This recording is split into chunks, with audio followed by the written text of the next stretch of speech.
Nico, un point c'est tout. Ruffin, le club de fin de l'illusion.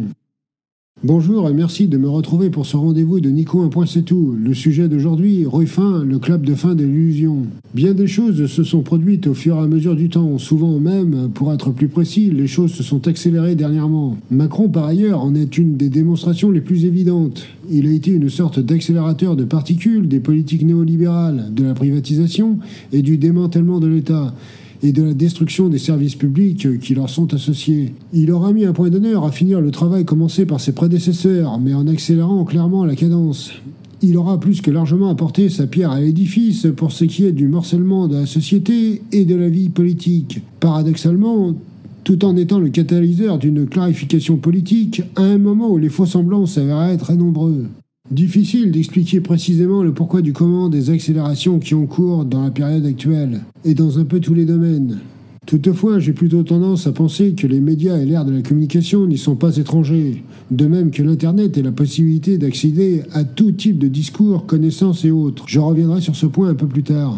En tout cas, tout cela contribue aux antagonismes qui résultent d'une scène politique où les clivages ne se résolvent pas, mais tendent à s'accentuer, au contraire. Nombre d'entités politiques menaçant d'explosion, voire explosant tout court, et des nouveaux partis voyant le jour, etc.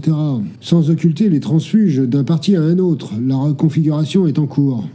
Quoi qu'il en soit, si on parle principalement de choses de droite qui ont percé de façon accélérée, certains phénomènes se sont tout aussi bien déroulés à gauche. La recomposition que j'évoquais précédemment est une bonne illustration de mes propos. En outre, quelle plus belle démonstration de ce que j'avance que ce qui se passe avec Ruffin, qui, pour moi, est en quelque sorte passé en phase terminale d'une mue, et pour qui c'est, en quelque sorte, le club de fin pour ceux qui se berçaient encore d'illusions à son sujet.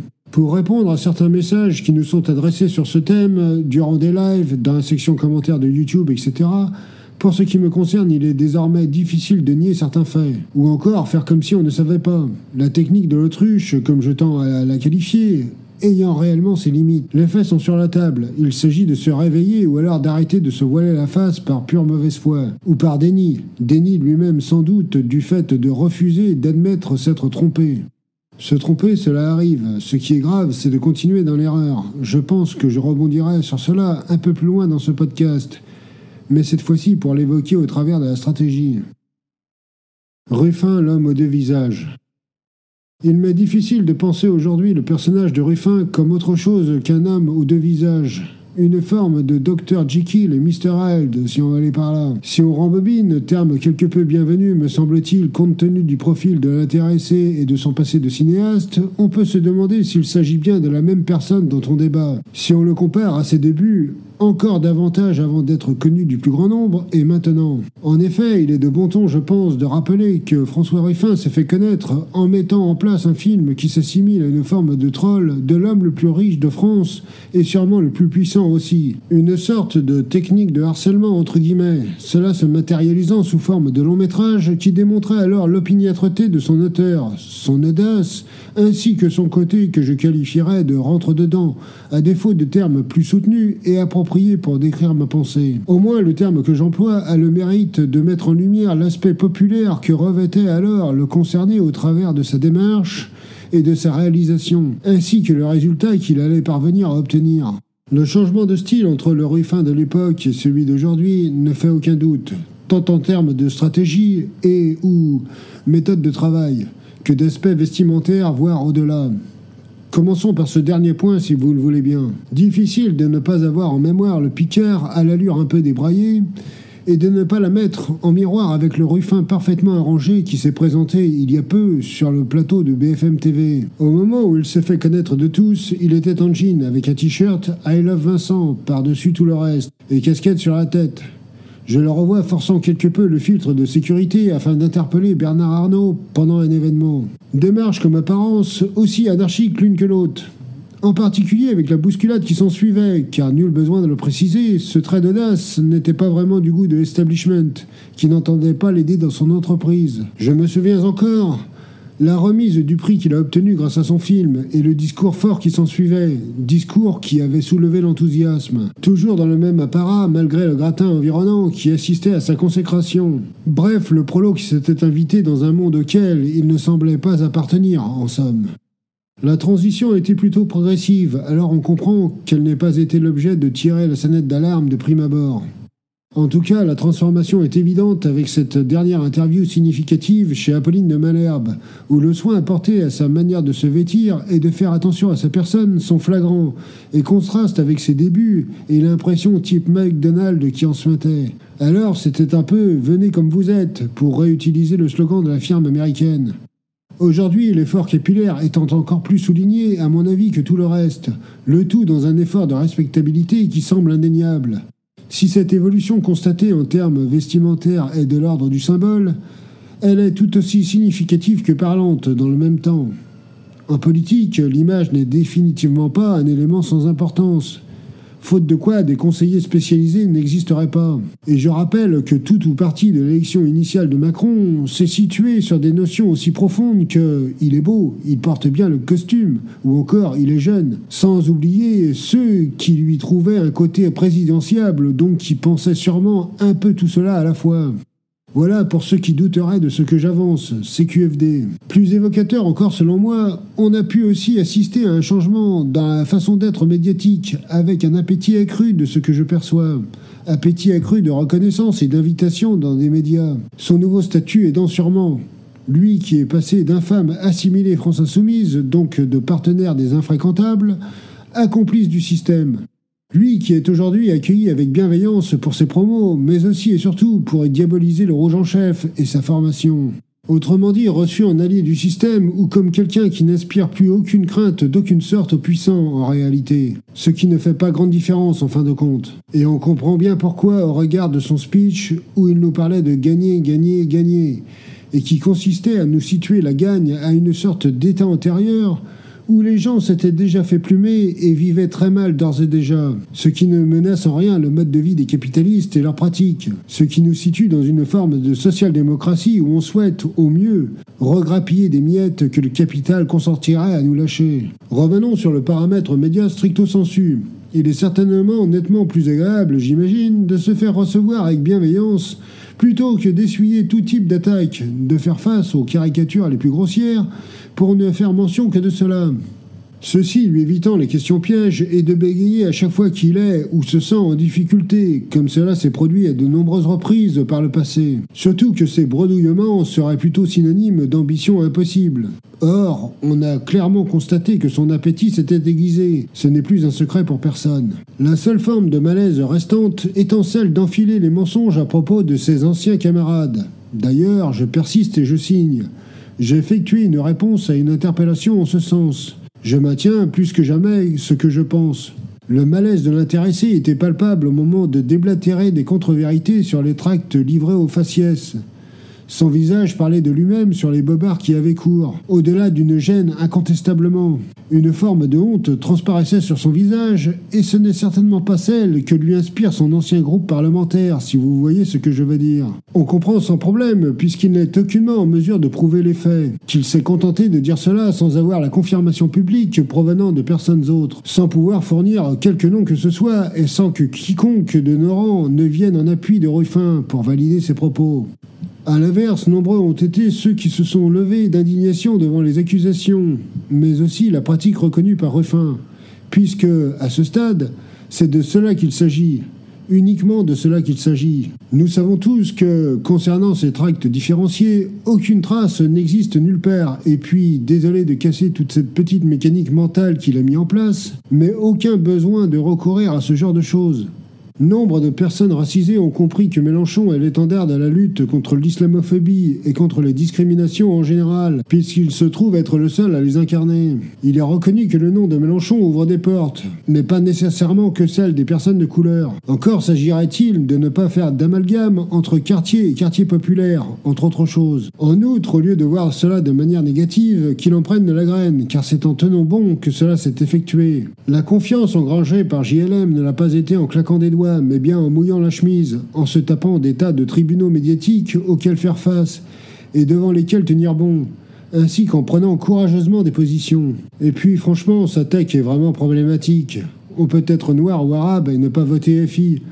Moi je suis blanc et basé hors de France et je ne vote pas LR, pour son information. On ne se trouve pas dans un système simpliste à cases, où on range les individus. On se demande comment on peut prétendre s'ériger en stratège et partir de bases aussi moisies que celles qu'il nous propose, et qui, elles-mêmes, atterrissent sur des amalgames grossières véritablement incompatibles avec les combats de gauche et la protection des plus faibles qui leur sont reliés. On a eu le plaisir de recevoir Thibault L'Honneur de la Fondation Jean Jaurès sur la chaîne, et on a bien vu comment il est passé de positions semblant converger vers celle de Ruffin, et comment il s'en est véritablement détaché depuis. Je vous invite à consulter son intervention aux dernières amphis. Afin de clore cette partie, je souhaite rappeler que Ruffin, à l'époque de la chemise déchirée des suites des licenciements, n'avait pas hurlé avec les loups, mais il avait estimé que c'était un minimum que les responsables voient leurs chemises arrachées. Aujourd'hui, il est celui qui nous prêche la concorde et l'apaisement du pays, alors que, à mon sens, la colère monte, le discours de la droite se radicalise, que la bourgeoisie n'entend plus faire de concessions, bref, que nos adversaires sont sans limite, et nous le prouvent tous les jours. CF, le coup de force démocratique de Macron, les accumulations hyper agressives des plus aisés, le harcèlement et la stigmatisation des personnes privées d'emploi, etc., etc., etc. Les signes avant-coureurs. Si beaucoup de choses s'expliquent après coup, une fois certains faits essentiels révélés et qui donnent des clés de compréhension du pourquoi du comment, il demeurait des choses qui auraient pu ou dû nous mettre la puce à l'oreille, comme on dit. Cela sans même être au courant des révélations concernant les dîners en ville, le soutien d'Olivier Legrain, millionnaire désireux de mettre hors de course Mélenchon et l'AFI, etc. Ainsi que de revigorer la social-démocratie et la gauche molle et accompagnatrice du système.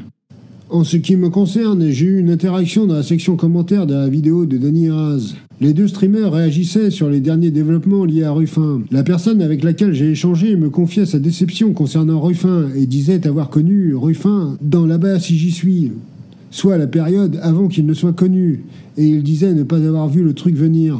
À cela, je lui répondais alors qu'il n'était certainement pas suffisamment médiatisé pour que le grand public se rende compte de positionnements politiques définitivement pas basés chez lui. Pourtant, nombre de groupes avaient identifié bien avant l'heure que François, pour eux, n'était pas un camarade, comme on dit. C'était sans doute, pour le plus grand nombre, plus compliqué en revanche de recouper les indices d'un dérapage entamé, même parmi les gens les plus politisés, à moins d'être racisés, LGBT ou autres. Quoique, ne nous dédouanons pas de nos responsabilités. Des signes avant-coureurs laissaient présager du glissement. Parfois, il faut bien reconnaître que certaines situations ne manquent pas d'ironie. Je me souviens très bien, les militants d'extrême droite, sur les réseaux sociaux et dans les messages YouTube, venir en nombre de surcroît nous dépeindre Ruffin comme le complice absolu de Macron, du fait de certains comportements à l'occasion de ses rencontres avec ce dernier à Amiens. Ce sont eux aujourd'hui qui le défendent face aux abominables insoumis, sur qui il tape à chaque fois que l'occasion lui en est donnée. Mort de rire. Le tout ne donnant pas à réfléchir ni à ses soutiens de gauche ni à lui-même. J'ai envie de mettre cela en corrélation avec les nombreuses objections d'un certain Michel Anglade dans notre chat, car pour moi, on est dans le même ordre d'idées. On parle d'une personne qui s'informe chez le très droitier Asselineau, pour venir mettre sur le grill la gauche, la vraie, celle qui défend de véritables valeurs de gauche. Ce qui est fascinant avec le personnage en question, c'est qu'il est venu nous taper une promo de Ruffin sur, pour ainsi dire, tous les lives depuis quelque temps. Un peu comme un pèlerin avec son bâton, ou encore le petit breton têtu qui veut vider la mer avec sa pelle et son seau, n'identifiant pas qu'il s'adresse à un contingent de têtes dures et qui sont où elles sont, par le fait de tenir bon. Donc, si je résume ce que cela implique, on a un responsable politique de gauche avec un haut circonflexe, à qui les médias déroulent le tapis rouge, des fans des droitiers de tout poil qui prennent fait et cause pour lui, la partie la plus droitarde du PS qui vient à sa rescousse et fait son éloge à chaque fois qu'ils en ont l'opportunité, et Ruffin ne se rend pas compte de la pente savonneuse sur laquelle il se trouve. C'est une blague. J'ai envie de détourner le slogan de Thatcher à mon avantage et affirmer qu'il ne peut qu'en être conscient. Il n'y a pas d'autre alternative. Si sa concorde nationale se situe sur des bases de droite, on comprend un peu l'idée. Si c'est sur des bases de gauche, on constate qu'il part en cacahuète. Dans la même veine, sachant tout ce que je viens d'exposer, on peut être de gauche, être supporter de Ruffin et croire en un renversement de la table vers du social. Pour ceux qui n'ont pas saisi, il y a un hic dans l'équation. On ne peut pas jouer les électrons libres avec la gauche radicale et préférer le rapprochement avec la gauche qui tremble des guiboles.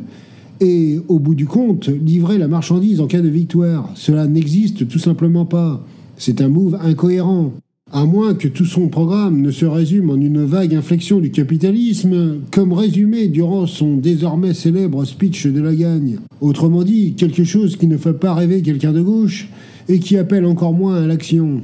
La marche contre l'islamophobie, pour moi, était un tournant qui aurait dû alarmer toute personne vraiment de gauche, compte tenu du contexte de stigmatisation permanente que subissent les musulmans dans notre pays à l'heure actuelle. D'autant plus si on replace le contexte et qu'on se rappelle la raison de cette marche. Dans la catégorie des facteurs aggravants, pire, je trouve, après que Ruffin ait choisi une excuse qui ne tient pas la route en guise de cerise sur le gâteau. Bon, en même temps, en vérité, au moins, voilà qui ne laissait planer aucune ambiguïté. François a laissé entrevoir de façon on ne peut plus limpide que ce n'était pas son sujet, en prenant pour excuse qu'il avait foot. Cela sonnait aussi crédible que cette blague de « j'avais piscine », qui en dit un maximum sur l'intentionnalité de l'individu. On se demande comment on peut se dire de gauche, progressiste et tout, et ne pas prêter grand cas des violences qui sont faites à certaines catégories de la population. Soit dit en passant, cela donne à voir combien Ruffin est un bien piètre stratège, quoi qu'il en dise. On sait tous que le seul atout de la population est son nombre, et que sa fracturation, c'est la garantie de voir les puissants courir pour marquer dans le but vide pour conserver le thème footballistique. Or, que fait-il ? Il privilégie les enjeux locaux sur les nationaux, et cela a pour seule conséquence de diviser la gauche. Je ne pense pas qu'il ignore que nombre d'entre nous ne quitteront jamais Mélenchon, et certainement pas pour lui. Car nous avons développé une véritable confiance en JLM. Il a fait ses preuves par l'action et la cohérence, quoi qu'il en coûte. Au nombre de coups pris sur la tête, de sauts de boue au visage, on sait qu'il est des nôtres. Dans le même registre, comment ne pas avoir les mots de la gannerie qui résonnent dans nos têtes alors que Ruffin avait fait une sortie de route au sujet des LGBT ? Une fois de plus, ce sujet dont il ne connaît rien et sur lequel il a eu une posture réactionnaire de ce fait, pour reprendre l'expression de la gannerie. Comme à son habitude, la bourde avait été faite dans les grands médias et la réponse dans sa cuisine, auprès de ses seuls abonnés. Les concernés apprécieront, le mal est fait. Pour moi, une des choses les plus horripilantes et qui ont franchement commencé à me faire poser des questions, il y a pas mal de temps, c'est ce truc de ne jamais parler de programme en parallèle avec cette chose que je perçois toujours plus comme du clientélisme, de nous parler de cas individuels. Au début, cela pouvait avoir son charme, il faut l'admettre, mais on en a très rapidement vu les limites. Incarner les luttes ou leur attribuer des visages est une bonne chose en soi. Cela réhumanise la politique quelque part. Oui, mais voilà, on se bat pour tous. Même parfois pour ceux qu'on doit combattre et qui nous balancent des injures. De mon côté, cette façon de se comporter a rapidement traduit une sorte d'électoralisme teinté de localisme aux confins du clientélisme, chose qui a atteint son point d'orgue avec cette fameuse histoire de distribution de tracts à la tête du client. En vérité, plus on s'approchait de la période récente, et plus les signes abondaient de toutes parts. Les warnings clignotant en continu, si je peux m'exprimer ainsi. L'accélération ne laissant plus place au doute et dévoilant le poteau rose. J'aurais du mal, en tant que militant de gauche et qu'ancien chômeur de longue durée, à décrire le malaise que j'ai ressenti lorsque Ruffin a commencé à reprendre une partie des poncifs et du vocabulaire de la droite. Ce truc de la valeur travail m'a été insupportable, pour ne rien cacher, et je pense qu'il l'aura été pour quiconque a connu le stigmate de la privation d'emploi, et a fortiori sur une période conséquente. J'avais alors bien compris que son discours à celui de Roussel n'était pas équivalent. Le sien, il était plus fin, mais justement, il n'en était pas moins dangereux de ce fait. Cette chasse sur les terres de la droite, c'est ce que je pense qu'il peine à comprendre, contribuant à la mise au banc d'une frange significative de la société et qui est en première ligne pour ce qui est des souffrances. Le tout étant particulièrement atroce une fois mêlé à cette notion de dignité par le travail, dont beaucoup de gens ne bénéficient pas puisque, de facto, ils n'ont pas de travail.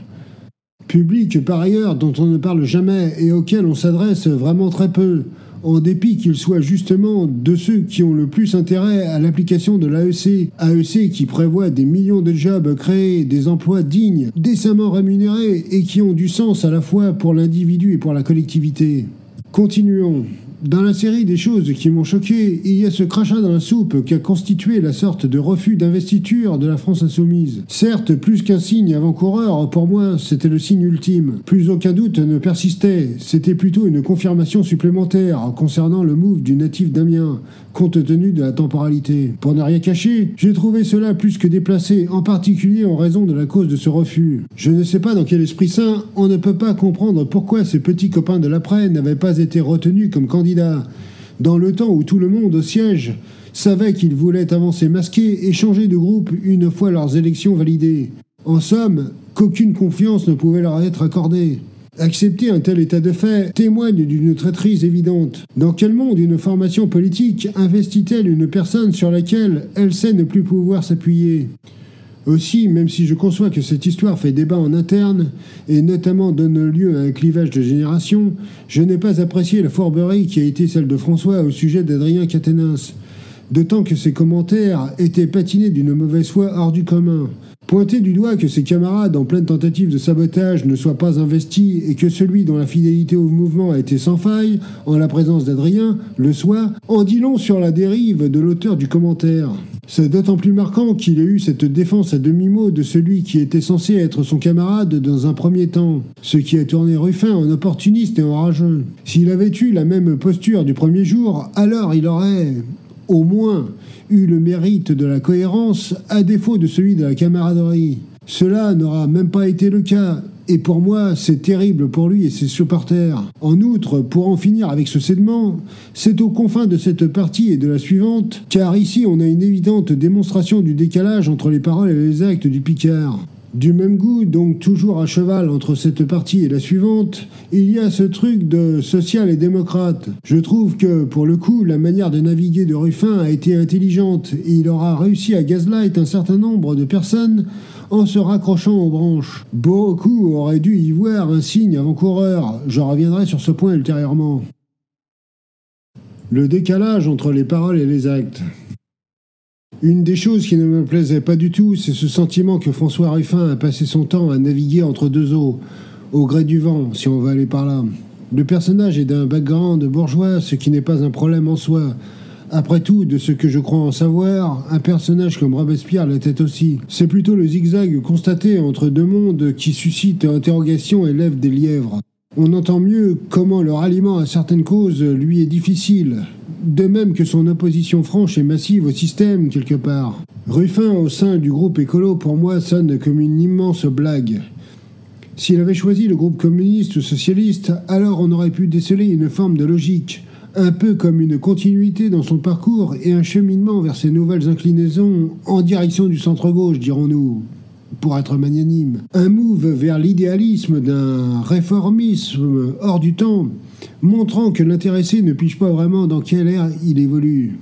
Pour le coup, il me semble que ce ralliement est un immense leurre pour les supporters de Ruffin, mais aussi pour les partisans de ELV, et que ni le parti en question, ni son nouveau transfuge n'en ressortent grandis. Tout cela fleure bon la tambouille politicienne, à mon avis. On ne voit pas en quoi il y a une légitimité ou crédibilité.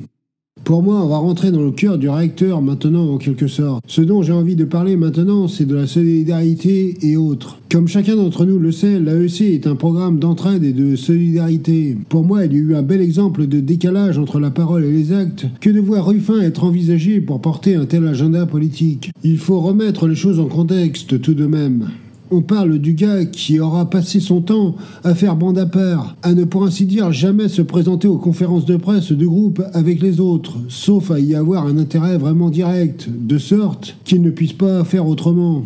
Le gars nous a fait un one-man gang et ne se sera jamais, pour ainsi dire, mélangé aux autres. Et c'est cette partie qui est inacceptable, je trouve, se sera désolidarisé de tous à chaque occasion qui se sera présentée. Les exemples sont tellement nombreux qu'il est difficile de tenir une liste exhaustive en fin de compte. En tout cas, le contexte de Bourdin Matin ou des interviews de Apolline de Malherbe en auront dit long sur la mentalité du concerné. J'ai déjà mis en avant son attitude envers Adrien Quatennens, mais en fait, à chaque reprise qu'une polémique venait à poindre, ou encore que quelqu'un a été dans la tourmente médiatique pour une raison X ou Y, l'intéressé aura botté en touche.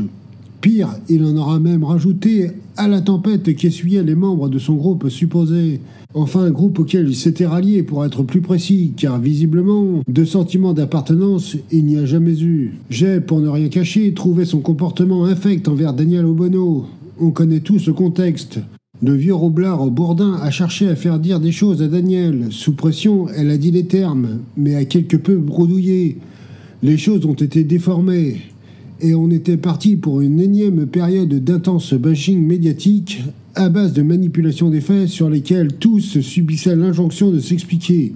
tour après tour. Naturellement, les seuls qu'on aura vus ne pas insister sur le rétablissement de la vérité et donc sur les propos exacts de Daniel, à savoir que le Hamas se voyait comme un mouvement de résistance, cela aura été les 4 fantastiques de la sournoiserie et l'électron libre. Électron libre pour qui seul comptait son image personnelle et le fait de ne pas se retrouver en difficulté personnellement, ou plutôt devrais-je dire individuellement. Peut-être que la formule serait plus en adéquation avec la situation en question. On n'évoque pas la chose concernant JLM, pas la peine. La capacité des médias à tout transformer en polémique aidant. Ruffin aura été aux abonnés absents pour éteindre les feux médiatiques allumés par les éditocrates. À peine celui-ci aura insisté sur le rôle de Mélenchon pour ce qui est d'avoir une gauche toujours debout. Bizarrement, celui qui écrivait un ouvrage hyper utile et éclairant se nommant Les petits soldats du journalisme n'avait plus rien à dire les concernant et concernant leurs attitudes de petits télégraphistes au service des puissants, ou encore leur attitude moutonnière et l'absence d'enquête ou de présence sur le terrain. À peine arrivait-il parfois à faire vraiment le service minimum pour ne pas accabler les membres du groupe avec lequel il siégeait. Aussi, en parallèle ou pas, celui qui avait foot lorsqu'il s'agissait de dénoncer l'islamophobie se rendait à la marche contre l'antisémitisme, ce qui est à rien y comprendre dans une certaine mesure. Heureusement quand même, en s'évitant l'affront du défilé avec les plus improbables droitards, puisque dans une espèce de marche additionnelle, comme en marge, si j'ai bien suivi. Le message envoyé est terrible malgré tout, je trouve.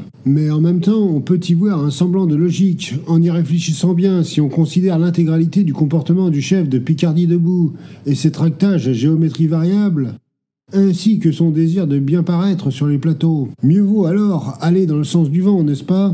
En tout cas, c'est une chose qui semble difficile à nier. Le chantre de l'unité nationale aura eu du mal à mettre tout en œuvre pour que certains soient considérés comme des Français à part entière en réalité. Il peut bien nous parler de sa France en entier maintenant. Pour ce qui est d'autres aspects, on est carrément en aval des signes avant-coureurs, mais bien dans le constat de double standard à l'œuvre, dans un décalage indéniable entre les mots et les actions qui s'y rapportent. Sur les points de démocratie et de la politique apaisée, ou de la fin de la conflictualité, c'est limpide. Ce truc de social et démocrate, j'y reviens.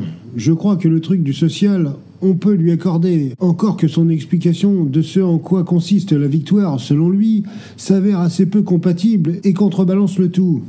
De même que son attitude de l'utilitaire dont j'ai fait mention antérieurement. Se dire social, pour au final faire bande à part et peiner à améliorer la vie des gens par son action, laissant perplexe, mais soit, par bonté d'âme, on va faire comme si. Par contre, le côté démocrate est à pleurer de rire, je rappelle le déroulé. François Ruffin a pris la confiance, pour reprendre la formule en vogue chez les jeunes. Il a commencé à prendre ses aises et des initiatives. Il a cherché à imposer à tous non seulement sa future candidature, mais également les stratégies qui vont avec. Stratégie qui impliquait une inflexion de la ligne historique insoumise. Cela n'a pas pris, faute de convaincre. La candidature passe, mais par contre, la stratégie, vu le degré des réflexions, c'était vraiment impossible à accepter.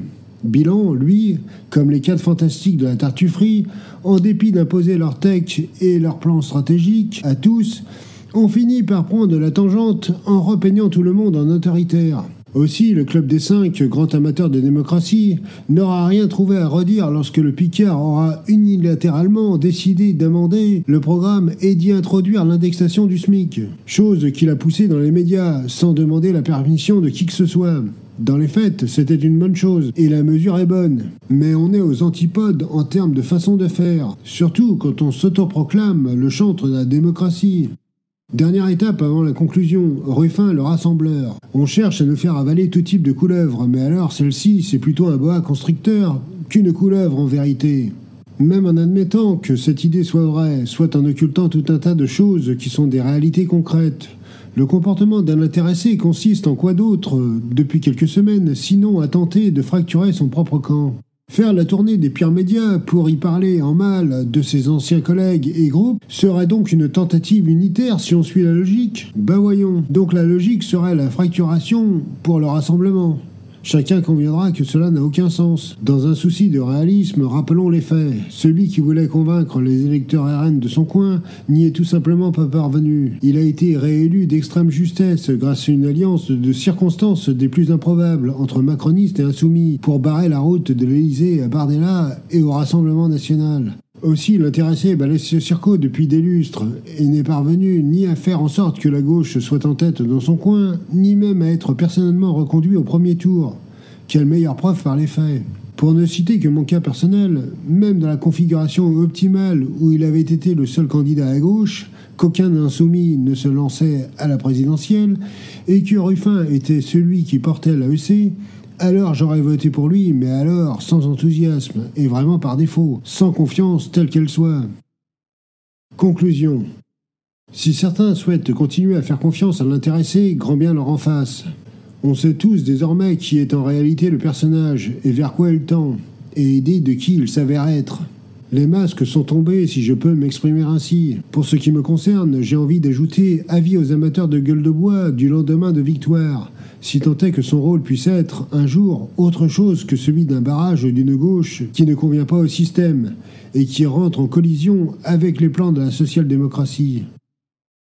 Voilà, je vous propose de clore ici ce podcast. J'espère vous avoir donné à réfléchir sur le sujet et avoir introduit quelques données intéressantes par le biais d'un tel thème. N'oubliez pas de liker, de vous abonner à la chaîne et d'activer les notifications. Pour ma part, je vous donne rendez-vous bientôt avec un nouvel épisode de Nico 1 Point C'est Tout. Merci de votre attention.